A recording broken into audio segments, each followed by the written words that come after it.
اور اپنا ہاتھ اپنی بغل میں دبا لو کہ وہ کسی عیب و بیماری کے بغیر سفید چمکتا دمکتا نکلے گا۔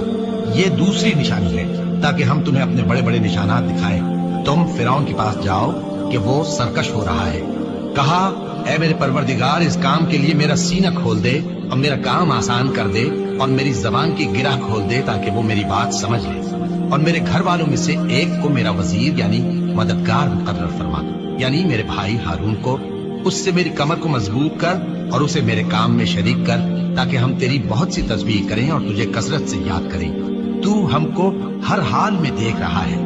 فرمایا موسیٰ، تمہاری دعا قبول کی گئی، اور ہم نے تم پر ایک بار اور بھی احسان کیا تھا جب ہم نے تمہاری والدہ کو الہام کیا تھا جو تمہیں بتایا جاتا ہے۔ وہ یہ تھا کہ اسے یعنی موسیٰ کو صندوق میں رکھو، پھر اس صندوق کو دریا میں ڈال دو تو دریا اس کو کنارے پر ڈال دے گا، اور میرا اور اس کا دشمن اسے اٹھا